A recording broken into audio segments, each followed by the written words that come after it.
президент на Република България, Ваше Високо Преосвещенство, уважаеми дами и господа народни представители, уважаеми господа областни управители, уважаеми кметове на общини и общински съветници, уважаеми офицери, сержанти и войници, жители и гости на община Панагюрище. Христос Воскресе! Христос Воскресе! След като жертва себе си, за да ни покаже, че нашия живот е вяра, че нашия живот е любов, че нашия живот е свобода. През лето 1876 тук в Панагюрище тази свобода не била просто красива дума от отвъд дунавските вестници, от техните страници. Не била повод за спорове в местните ханове и кафенета. Тук тази свещена дума оживява върху знамето на ранните гини. Тук в Панагюрище за тази свобода не се шепнело. За тази свобода тук в Панагюрище се пеело. Свещеното Евангелие е писано. В началото бе Словото. В началото на нашето българското възкресение бяха две думи: свобода и смърт.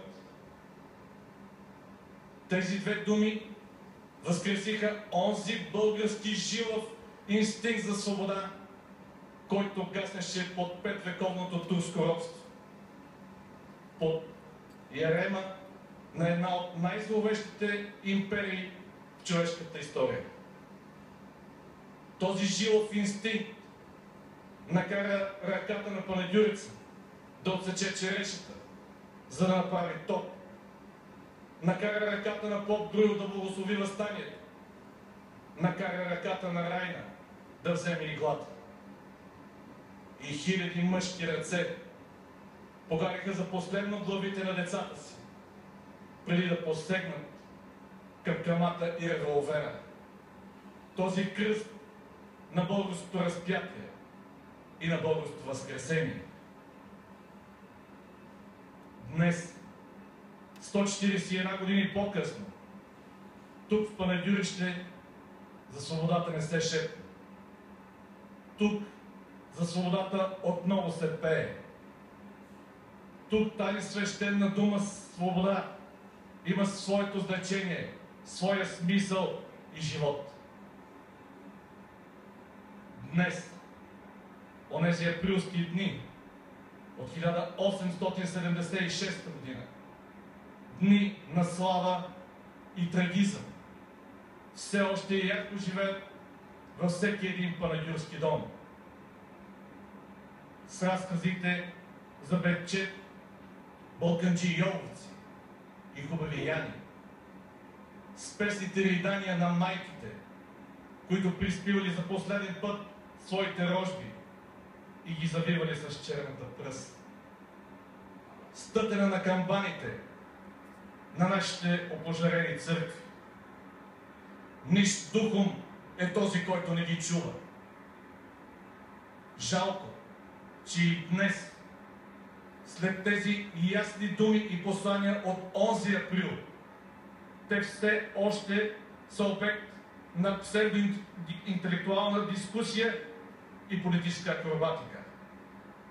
Жалко и дискусията имало ли е или не робство. Жалко и твърденията свободата ни подарена от изток или благословена от запад.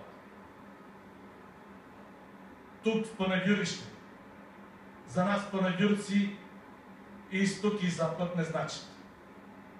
Тук в Панагюрище слънцето изгрява над този хълм, жертвеник, Манево бърдо, нашата Голгота, и залязва там, над святото оборище, където възкръсна българската държавност.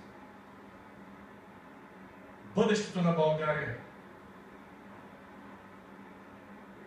и нашия държавнически път не започват от Брюксел, нито от Москва или пък Вашингтон, още по-малко от Босфора. Пътят на България минава през ежедневното завръщане и поклонение в Панагюрище, Перущица, Копривщица, Стрелча, Батак, Брацигово, Клисура. Това е българската посока. И днес, в този ден на размисъл, в този ден на изповед и преклонение пред онази свята саможертва, пред възкресението на онзи български дух, който от човеци ни направи народ, нека си обещаем, че всеки един от нас, като личност и всички заедно, като общност, ще достигнем онази висота на техния дух, така че да имаме сили и възможности да правим жертви в името на общото благо. И да, нужни са и усилия, и жертви. Но не такива жертви, които дадоха те през онзи април на 1876 година. Те жертваха всичко. И имот, и живот. И своя, и на децата си. За да можем ние днес да живеем достойно.